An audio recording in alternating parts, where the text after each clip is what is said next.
জনাইছোঁ।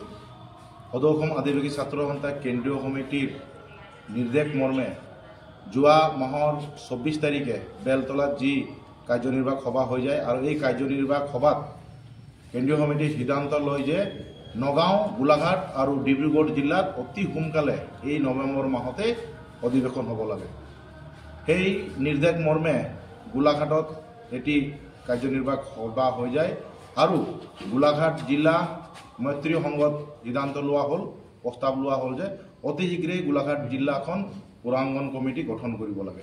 সেই মৰ্মে আমি বোকাঘাট পুৰোহিত সাহিত্য সভা ভৱনত আজি আমাৰ বোকাঘাট সমষ্টি, গোলাঘাট সমষ্টি, কুমটাই সমষ্টি, সৰুপথাৰ সমষ্টি সকলো ফালেদি আমাৰ কৰ্মকৰ্তাবিলাক আহি আমি 8টাকে আঞ্চলিক মিলি আজি জিলা সমিতিখন গঠন কৰিলোঁ। আৰু এই জিলা সমিতিখন জাতিৰ স্বাৰ্থ ST মাটিৰ পাটা, আমাৰ চাহ শ্ৰমিকৰ দৈনিক মজুৰি আৰু বৰ্ডাৰ সীমা সমস্যাক লৈ মাত মাতিব বুলি আমি আশাবাদী।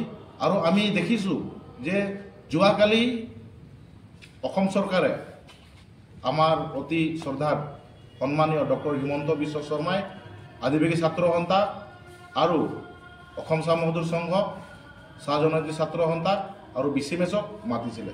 কিন্তু আমি দেখিলোঁ যে আমি নিজববীয়াকৈ 6 জনগোষ্ঠীক নাথাকি আদিবাসী ছাত্ৰ সন্থাই নিজববীয়াকৈ দাবীসমূহ পালন কৰিছে আৰু আমাক চৰকাৰখনে আদিবাসী হিচাপে যেহেতু যেনেধৰণে মাতিব লাগিছিলে সেইধৰণে আমি চিঠি নোপোৱা দেখি আমি যোৱাকালি আমি এই মিটিঙত উপস্থিত নহওঁ। আমি এই মঞ্চৰ পৰা, এই বোকাঘাট পুৰোহিত ভৱনৰ পৰা আমি চৰকাৰক এইটোৱে জনাব বিচাৰোঁ যে চৰকাৰখনে চাহ শ্ৰমিকসকলক এবিঘা কৰি মাটি দিছে, আমি শলাগ জনাইছোঁ।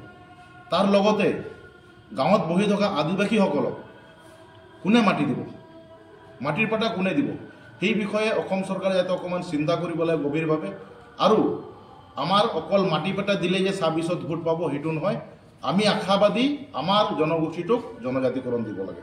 যদি জনজাতিকৰণ নিদিয়ে তেতিয়াহ'লে আমি ভোটাৰৰ কাষ চাপিম, গাঁৱে ভূঞে বাগানে বস্তিয়ে গৈ পেলাই আদিবাসী ৰাইজক বুজাম যে এই চৰকাৰখনে এই আদিবাসী চাহ শ্ৰমিকৰ চৰকাৰ নহয়, এই চৰকাৰখনে পুঁজিবাজীৰ চৰকাৰ, এই চৰকাৰখনে ধনী মানুহৰে চৰকাৰ।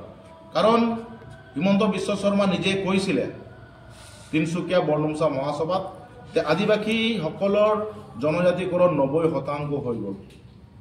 আমি দেখিছোঁ সেই 10% কিয় আজিলৈকে হোৱা নাই। গতিকে আমি চৰকাৰখনক ক'ব বিচাৰোঁ যে আদিবাসীসকলক যদি সঁচা স্বাৰ্থতেই আপুনি যদি ভাল পায়, আপুনি ভোট লয় আৰু লৈ থাকিব বা আদিবাসীসকলে দিব, তেতিয়াহ'লে আদিবাসীসকলৰ জনজাতিকৰণ প্ৰদান কৰক।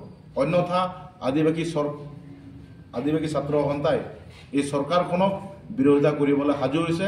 আৰু আজি দেখিছোঁ 27 জনীয়া এটা গুটগুটীয়া আমাৰ গোলাঘাট জিলাত জিলা সমিতি গঠন হৈছে।